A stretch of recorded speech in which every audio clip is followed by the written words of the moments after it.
Halo minasan, seperti biasa kita akan membahas bungkai. Yang pertama ada kata benda yang bertemu dengan ga langsung, terus dekimas, artinya bisa ya.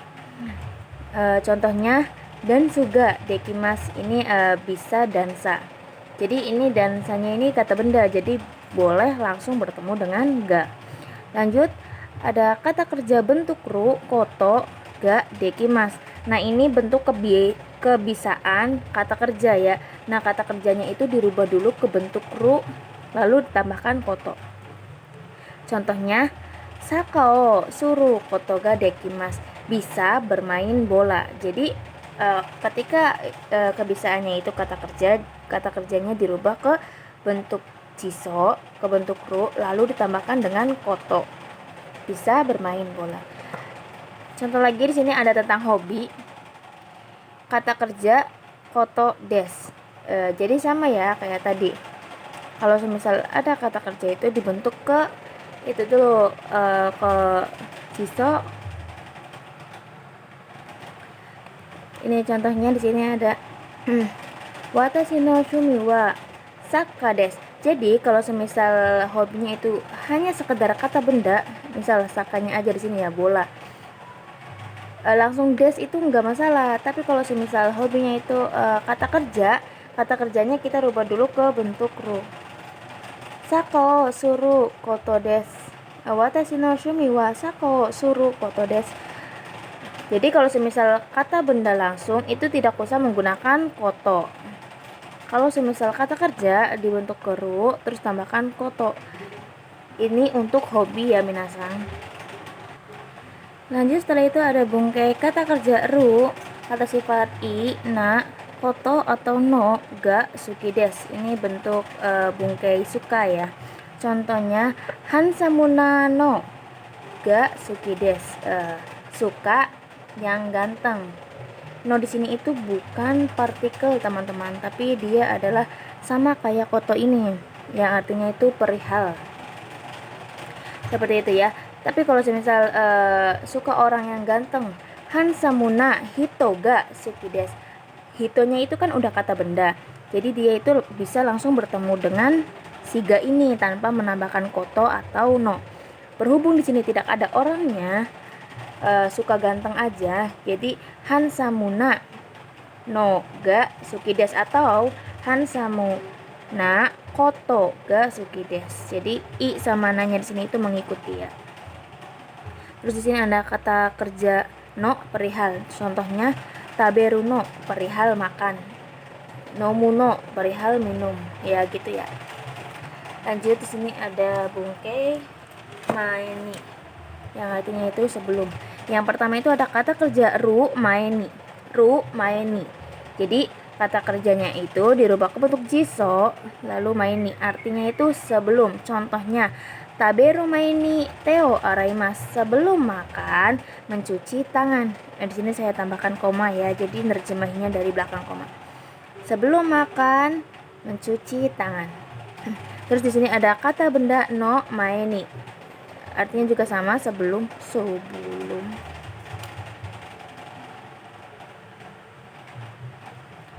Ame no maeni sugu kaerimasu. Sebelum hujan segera pulang. Akan segera pulang, atau bisa kayak gitu ya. Terus di sini untuk lamanya waktu maeni, yang artinya yang lalu. Khusus untuk lamanya waktu itu tidak membutuhkan partikel, hanya untuk lamanya waktu saja ya minasan, yang menggunakan kang atau yang sebagainya itu ya. Itu tidak membutuhkan partikel. Contohnya 1 jam sebelumnya atau 1 jam yang lalu. Ichi jikang maeni. Jadi ichi jikang maeni ya udah langsung ke maeni aja, habis waktunya ini, tidak membutuhkan partikel ya. Contoh lagi, benkyou no 1 jikang mae ni junbi shite kudasai. Tolong persiapkan pada sebelum 1 jam dari belajar. Jadi no di sini itu artinya dari, ni di sini itu artinya pada. Seperti itu. Sini ada lagi contoh sangji madeni benkyou shite kudasai. Nah, kalau ini menggunakan madeni bukan maeni. Artinya juga ada sedikit perbedaan. Tolong belajar pada sampai jam 3. Ini mah pada sampai jam 3. Kalau ini kan pada sebelum ya. Ini bukan sampai dengan ya. Jadi ya udah naturalkan aja nih, di sini itu artinya pada. Lanjut lagi di sini, untuk kata sifat i dan na itu sejajar dengan partikel no. Jadi tidak butuh partikel no lagi.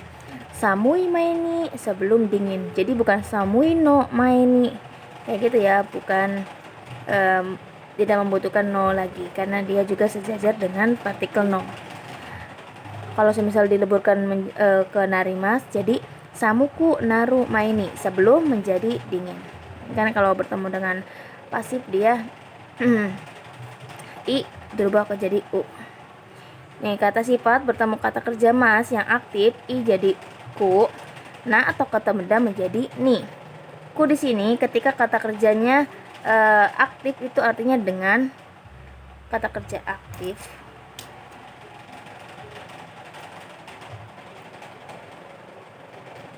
Nah, ketika kata kerjanya pasif itu tidak mempunyai arti. Nah, terus ini nah atau kata benda itu dirubah ke ni.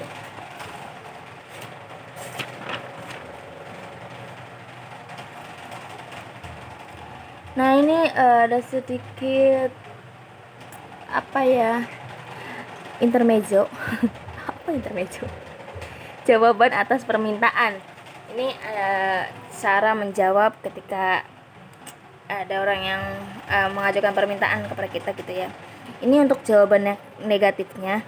Ides ada daijobu, keko, dame, choto, titik-titik ya, jangan lupa karena ini contohnya itu kesannya negatif gitu. Terus ada mazui, tidak enak, bukan tidak enak rasa ya, jadi kayak lebih ke perasaan, keadaan gitu. Dekimasen atau ikemasen, terus sumimasen yang negatif. Ini juga biasanya itu sebelumnya itu ada iye ya. Terus ini untuk jawaban positifnya. I daijobu itu biasanya kan tambahkan ne, yo sama ka. Ine daijobu yo, daijobu ne, daijobu ka, kayak gitu ya. Terus ini sumimasen yang positif, artinya itu terima kasih ya. Nah, untuk kesannya itu karena sudah merepotkan orang lain. Nah, i des di sini sama daijobu di sini itu juga bisa menjadi positif, tapi versi pandangan ya. Bukan jawaban atas permintaan, tapi versi pandangan. Misalnya, orang ini ganteng nggak? Misal, ya cukup ganteng. Jadi ides kan ya cukup, berarti kan itu positif ya. Jadi ini menurut versi pandangan, bukan jawaban atas permintaan. Lanjut di sini ada jawaban atas penawaran. Kalau tadi atas permintaan, sekarang atas penawaran.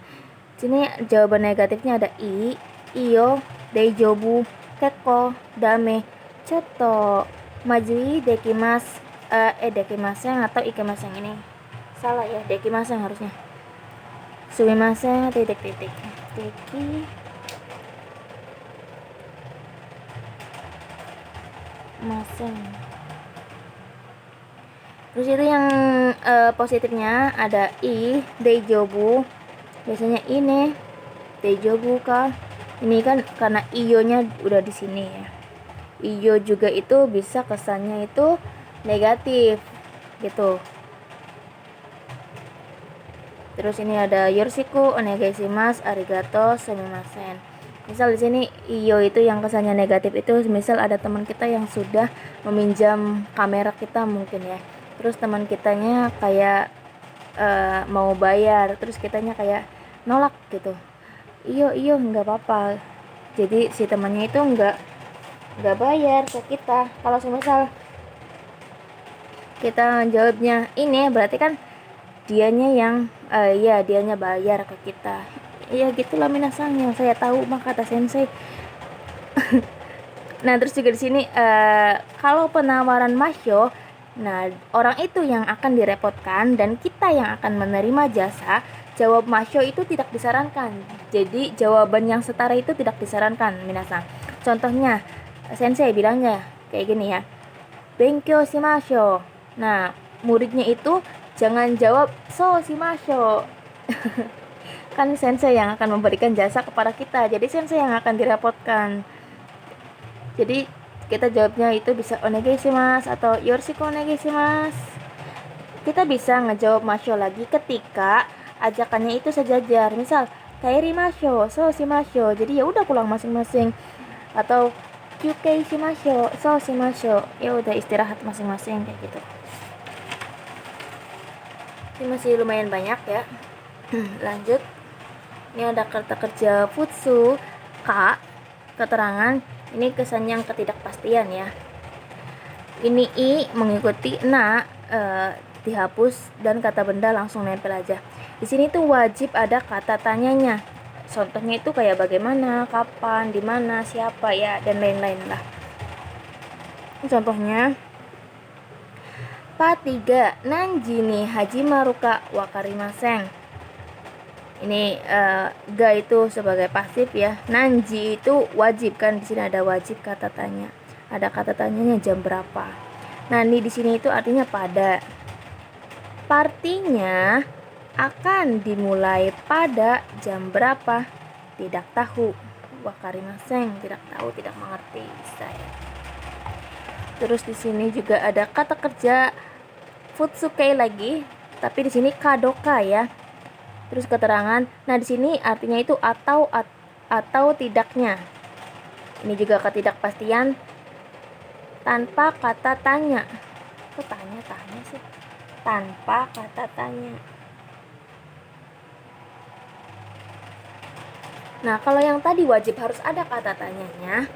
Wajib kata tanya, kalau ini tanpa kata tanya. Sama untuk kata sifatnya i mengikuti na, dihapus kata benda langsung tempel. Guru ada atau tidaknya di kelas tidak tahu. Sensei wa kyoshitsu ni iru kadoka shirimasen. Nih di sini itu artinya dia itu bukan penyambung konteks. Kalau nih yang penyambung konteks itu artinya itu oleh ya. Jadi kan kalau semisal ada atau tidaknya guru ada atau tidaknya oleh kelas tidak tahu, kan itu enggak nyambung ya. Jadi ini artinya itu di, dan dia bukan penyambung konteks.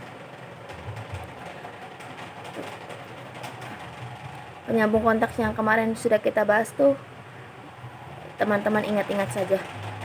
Sini ada ikoke, ajakan penawaran. Nah, ini sedikit perubahan ikoke-nya yang artinya ayo, yuk.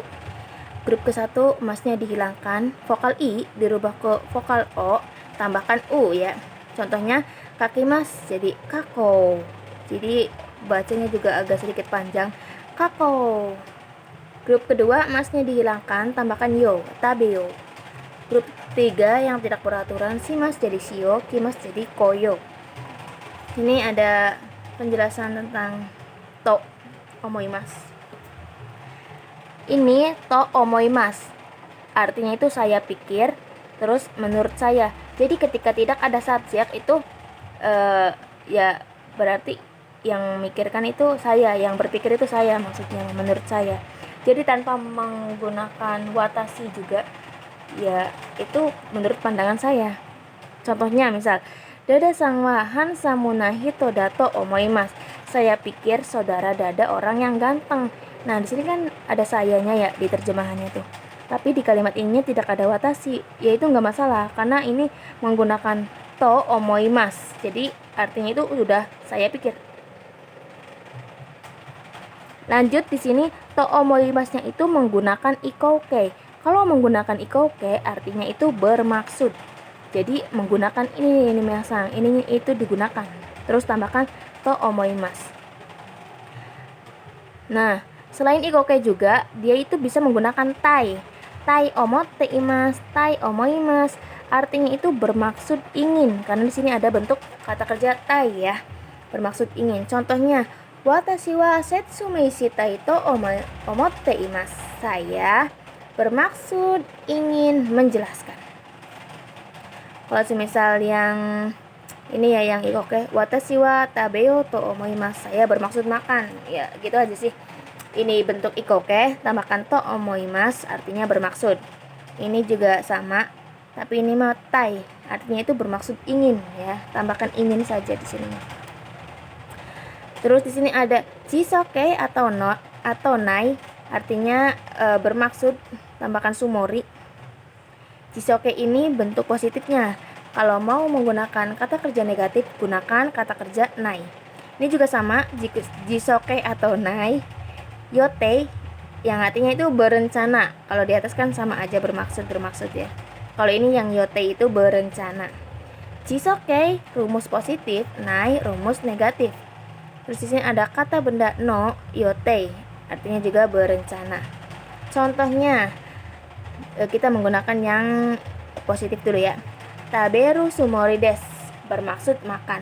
Kalau tidak bermaksud makan, tinggal yang ini, yang jisokenya kita rubah ke bentuk nai. Tabenai sumori desu, bermaksud tidak makan. Sama ini juga yang yote. Tabenai yote, berencana tidak makan. Kalau berencana makan, tinggal taberu yote desu. Kayak gitu teman-teman. Nah, untuk kata bendanya itu menggunakan no ya. Benkyo no yote, berencana belajar. Ini aus yang yote itu berencana ya, bukan bermaksud, maaf. Benkyo di sini kan kata benda, tinggal tambahkan no sama yote. Jadi berencana belajar. Seperti itu teman-teman. Terima kasih, bye.